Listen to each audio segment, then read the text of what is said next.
With almost monotonous regularity, news of our college sports teams is not being found on the sports pages. Never have reports of scandal and payoffs been so highly publicized and so roundly denounced. Yet these practices seem as common as ever, as Bernard Goldberg tells us in the first of his two-part series, When the Cheering Stops. Come on, defense, get in there! Stop the same guy! Be the first one down there. The first man always wins. There's an old saying that sports doesn't build character so much as it reveals it. Attack, buddy, attack! And who is he yelling at? Get in there!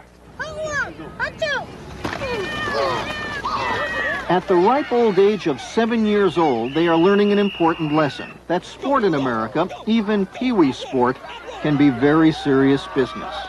Let's go! Hit the man with the ball! Get a win today? Yeah! But what happens when they grow up and learn another lesson? That too often winning really means winning at any cost. The headlines are telling the story nearly every day. Big-time college sport is racked by scandal and corruption, and it is out in the open as never before. The whole business of sport at the top level is to win, because winning brings in the money. Now, a desperate coach will do desperate things. You got cheating rampant at the college level. SMU versus TCU. It could have been called the Scandal Bowl. SMU is already on probation. Boosters were caught paying players. Now it comes out TCU alumni were doing it too. One trustee explaining all the schools in the Southwest Conference buy players. What does a star cost? Maybe $10,000 to $25,000 in cash in a car, and then maybe as much as $1,000 a month in cash. And at Tulane, Hot Rod Williams got $10,000 in a shoebox to play basketball. I had a case where an athlete was allowed his sister and his girlfriend into a college because he was such a big-time athletic hero that he could afford to bring, his whole entourage to the school that he was going. Players told us about offers they turned down from schools they decided not to attend. We can get you a degree. How they plan on doing that, I don't know, but they even go as far as to say that. If you come here, they will offer you such and such, car, clothes, women, stuff like that. Why is there so much corruption? In a word, money and too much emphasis on winning, which may be related back to money. Money. Listen to the numbers. Boston College got $2 million for playing in the Cotton Bowl. The 4 schools that make the NCAA basketball championships get $750,000 apiece. Big sport in America means big television, which means big money. And that too often means winning, no matter what. And when you get corruption in an educational institution, you're really putting a worm in a nice apple. You are perverting the institution, but even more importantly, you're perverting the youngster who comes to the institution, presumably to get an education. No. Hot Rod Williams left Tulane, barely able to read. Our coach always told us when we was in school that we here on a basketball scholarship, so that's our #1 priority. Then school works after that. Kevin Ross. He spent 4 years playing basketball at Creighton University, then had to go back to elementary school to get a real education. P equals 9. Very good. Very good. And at Memphis State, some students virtually majored in basketball. Since 1972, just 6 of 56 scholarship players have graduated. The average life of an NBA player today is less than 3 years. So when you're 24, 25, if you have made it, where are you going to there? Life expectancy for a man, 75 today? What will you do for the next 50 years of your life? In our next report, what happens when the cheering stops? The average individual, he doesn't wind up running through airports like O.J. Simpson. He winds up sweeping up airports if he's lucky enough to get that job even. Bernard Goldberg, CBS News, Miami. Big-time college sports have never been so popular, but many big men on campus are cut down to size before they know what hit them, victims of the games they play. Bernard Goldberg tonight concludes his series, When the Cheering Stops. There are few things so sad as the death of a dream. The dream for a lot of black kids is that sports is their ticket to the promised land. They have seen the future, a future with names like Magic and OJ, and they can't wait to get there. Where I'm from and probably where everybody else is from, all blacks who play want to go to the major leagues. You understand what I'm saying? Everybody wants to be a pro and everybody wants to make the big dollar. But listen to the reality.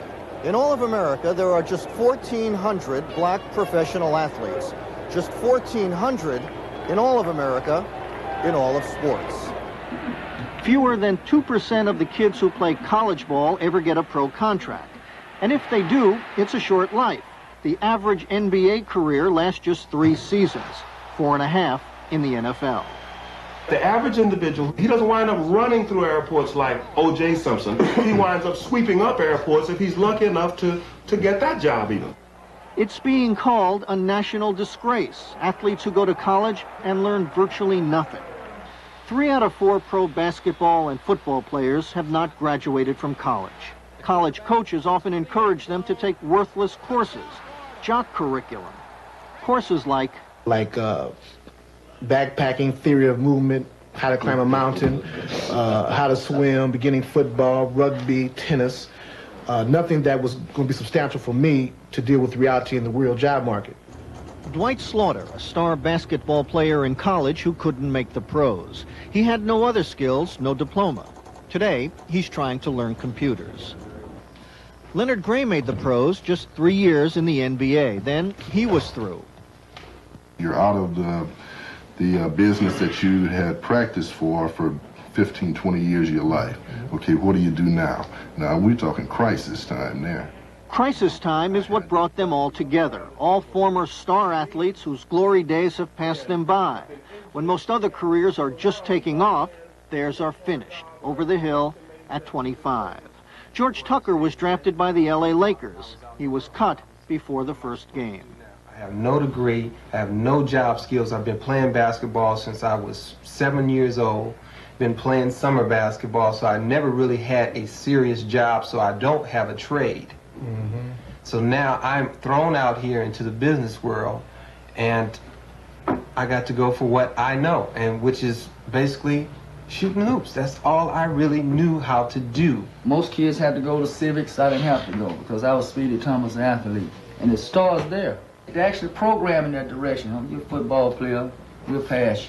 And once you receive that favor, you look for it all your life. The fall from the top to the bottom is a long drop. I laid in bed at midnight with my wife and cried many tears about why did they do me like this? What did I do to deserve this situation? You know, where did I go wrong? 3, 2, 1. Few kids go wrong here. Bourbon High School, Los Angeles, virtually all black, Catholic. Here, there's no such thing as a jock curriculum. Unctuous, how do you spell unctuous, Simmons? Here, the rules are strict, the standards high, the message clear. Yeah! Football ain't gonna last for the rest of your life. Classroom is. Still, it can be a magical world, the world of sports. A world where athletes chasing the dream gladly take the academic shortcuts and in the process become co-conspirators in their own victimization. And I tried to find someone to blame, and the bottom line is it was myself and my situation. They think it's a dream world, right up until the dream ends. The coaches will claim that they take excellent care of these young men, and it's the same kind of care that the farmer takes, in the sense that the farmer takes care of the turkey right on up until Thanksgiving. It's hard to tell a kid with a dream that dreams die. It's hard to tell a kid that sooner or later, the cheering is going to stop.